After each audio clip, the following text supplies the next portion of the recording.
O Papa Pio XII disse certa vez que a cidade de São Paulo teve como fundador o apóstolo Manuel da Nóbrega. Alguns anos mais tarde, foi a vez de outro Papa, João XXIII, dizer que o Padre Manuel foi nada menos que o bandeirante de Deus no Brasil. Mas quem foi esse personagem que é considerado um dos mais importantes portugueses do século XVI, apesar de ter passado grande parte da vida no Brasil? Manuel da Nóbrega nasce em 18 de outubro de 1517, na cidade de Sanfins do Douro, no norte de Portugal. Estuda nas universidades de Salamanca e de Coimbra. Aos 27 anos, decide seguir a carreira religiosa. O jovem Manuel da Nóbrega escolhe uma nova ordem religiosa, criada poucos anos antes. A Companhia de Jesus foi fundada pelo espanhol Inácio de Loyola. Os jesuítas tinham como princípio ser missionários. Por isso, seriam os grandes responsáveis pela propagação do cristianismo nas terras recém-descobertas. Nóbrega passa 5 anos pregando no interior de Portugal, até que o rei Dom João III pede ao padre que lidere a primeira equipe de religiosos no continente americano. Em 1549, chega ao Novo Mundo a esquadra do primeiro governador-geral do Brasil, Tomé de Souza. Junto com ele, 5 jesuítas comandados pelo padre Manuel. Os primeiros jesuítas a chegar às Américas, desde Alasca até a Patagônia, foram aqueles destinados ao Brasil. Então, Nóbrega é do primeiro grupo de jesuítas que pisa o solo americano, entendendo por solo americano o território desde o Alasca até a Patagônia. Tomé de Souza tem a missão de organizar uma administração para a nova terra e criar uma cidade para servir de capital. No dia 29 de março, ele funda Salvador. O padre Manuel da Nóbrega fica encarregado de construir e comandar o colégio da cidade. Mas a colônia é grande e quase não há padres no Brasil. Por isso, o padre Manuel, em companhia de Tomé de Souza, resolve seguir para outras capitanias. Em Ilhéus, Porto Seguro e no Espírito Santo, os colonos podem se confessar, ter seus casamentos celebrados e os filhos batizados. Os índios que vivem nos povoados são catequizados. Seguindo para o sul, Nóbrega e o governador-geral chegam à capitania de São Vicente, a mais antiga do Brasil. Lá, o padre assume o comando do Colégio Jesuíta da vila. Mas o padre não se limita a administrar o colégio da vila litorânea. Contrariando Tomé de Souza, para quem a povoação do Novo Mundo deveria se restringir à costa, Manuel sobe a Serra do Mar para catequizar os índios da região conhecida como Planalto de Piratininga.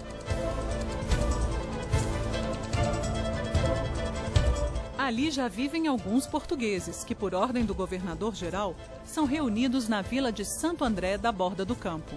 Mas o lugar não é seguro contra os ataques dos índios. Por isso, Padre Manuel transfere os jesuítas para uma colina, entre os rios Anhangabaú e Tamanduateí.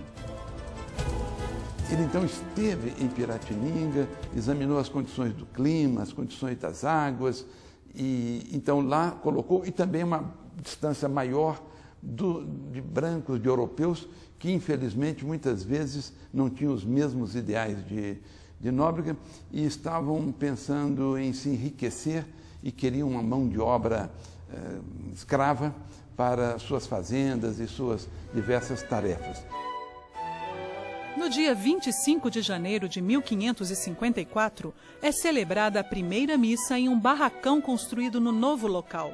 O dia é escolhido em homenagem ao apóstolo Paulo, e por isso o colégio recebe o nome de São Paulo. Nóbrega não pode ficar e acompanhar o crescimento do colégio. No ano seguinte, a colônia é invadida. O almirante francês Nicolau de Villegagnon ocupa a Baía de Guanabara e lá funda a França Antártica.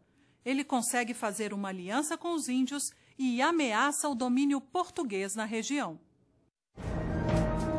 Com o apoio dos franceses, índios de várias tribos se unem para lutar contra os portugueses que tentam escravizá-los. Eles formam a Confederação dos Tamoios e começam a atacar vilas e povoações portuguesas.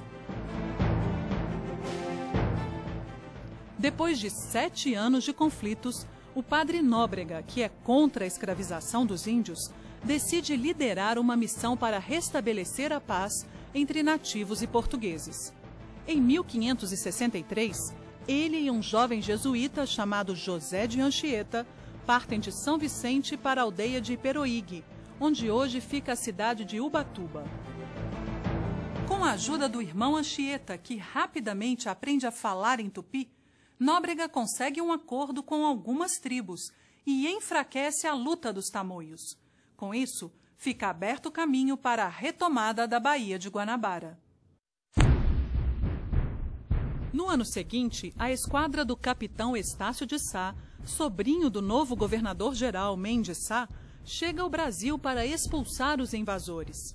Mas os franceses e as tribos aliadas resistem e Estácio precisa buscar reforços em São Vicente. Lá, ele recebe o apoio de Nóbrega e Anchieta, que mandam voluntários para a luta. Nóbrega, então, foi um elemento da maior transcendência para juntar forças, inclusive trazer índios amigos de São Paulo para a luta contra os invasores franceses no Rio de Janeiro.